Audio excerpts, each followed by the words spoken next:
এসএসসির ফল প্রকাশে কেন এত বিলম্ব হচ্ছে? একদম খুব গুরুত্বপূর্ণ একটা তথ্য বের হয়ে আসছে। এবার রেজাল্ট কেমন হতে পারে সেই বিষয়টা নিয়ে। তো চলো এই বিষয়ে বিস্তারিত আলোচনা করব। একটা নিউজ প্রকাশ হয়েছে, যে নিউজটির শিরোনাম এরকম: 20 জুলাইয়ের ডেডলাইন পেরিয়ে আরও 21 দিন, এসএসসির ফল প্রকাশে কেন এত বিলম্ব? বিস্তারিত অংশে রয়েছে, চলতি বছরের এসএসসি সমরের পরীক্ষার ফলাফল প্রথমে 20 জুলাইয়ের মধ্যে প্রকাশের কথা জানানো হয়েছিল। পরে সেই সময়সূচি পরিবর্তন করে 28 জুলাইয়ের পর যে কোনো দিন প্রকাশ করা হবে সেই পরিকল্পনাটাও জানানো হয়েছিল। তবে শেষ পর্যন্ত সময়সীমা রক্ষা করা সম্ভব হয়নি। সর্বশেষ ঘোষণা অনুযায়ী আগামী 10 আগস্ট ফল প্রকাশ করা হবে। বারবার ফলাফল প্রকাশের তারিখ পরিবর্তনের কারণে শিক্ষার্থী ও অভিভাবকদের মধ্যে কিছুটা উদ্বিগ্ন তৈরি হয়েছে। সামাজিক যোগাযোগ মাধ্যমে এই নিয়ে নানান ধরনের আলোচনা, গুঞ্জন ও জল্পনা কল্পনা ছড়িয়ে পড়েছে। বিগত কয়েক বছরের ফলাফলের পরিসংখ্যানে যদি দেখি, 2025 সালের 11টি শিক্ষা বোর্ডের তোমার ফলাফল ছিল টোটাল 68.45%। 2024-এ অনেকটাই বেশি ছিল, 83% ছিল। 2024 সালেও কিন্তু 83% ছিল, 23 সালে ছিল 80% এবং 22 সালে ছিল 87%, 21 সালে ছিল 93%। ধারণা করা হচ্ছে এবার ফলাফল বিগত সময়ের চেয়েও খারাপ হতে পারে। এটা কিন্তু একদম কনফার্ম একটা নিউজ। যেহেতু বিষয়টা ছড়িয়ে পড়েছে যে এবার রেজাল্ট খারাপ হতে পারে, কেন রেজাল্ট খারাপ হতে পারে আর কেন দিতে বিলম্ব হচ্ছে, সেই কারণ হিসাবে সংশ্লিষ্টরা যেটা বলছে, চলতি বছরের এসএসসি পরীক্ষার ফলাফল আগের বছরের তুলনায় খারাপ হতে পারে, সেজন্য ফল প্রকাশে বিলম্ব হতে পারে। তাদের ভাষ্য, সরকার প্রথমে বড় পাবলিক পরীক্ষার ফল আশা অনুরূপ না হয় ফলাফল নিয়ে অতিরিক্ত যাচাই বাছাই চলছে।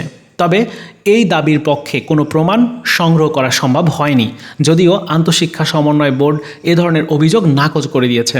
তাদের দাবি, টানা বৃষ্টি ও বন্যা পরিস্থিতির কারণে এইচএসসি সমরের পরীক্ষা প্রস্তুতি ও প্রশাসনিক কার্যক্রমে চাপ তৈরি হয়েছিল, যার কারণে এসএসসি ফলের উপরে প্রভাব পড়েছে, যার জন্য এরকম সমস্যা হয়েছে।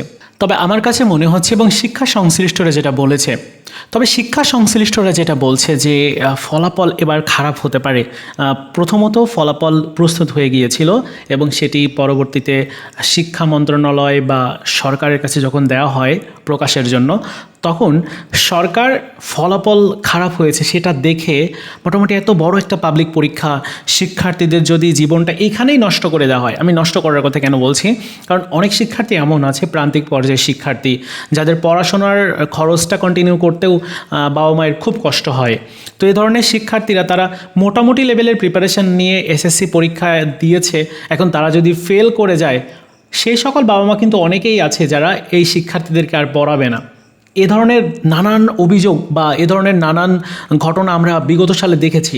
তো এইবার সেরকমটার হওয়ার যে প্রবণতা রয়েছে, সেজন্য সরকার যেটা বলেছে, আমার কাছে মনে হচ্ছে, বা শিক্ষা সংশ্লিষ্টরা তারাও বলেছেন যে খারাপ হয়েছে রেজাল্ট, যার জন্য আবারও পুনরায় যাচাই বাছাইয়ের জন্য দেওয়া হয়েছে, আরও 21 দিন সময় দেওয়া হয়েছে।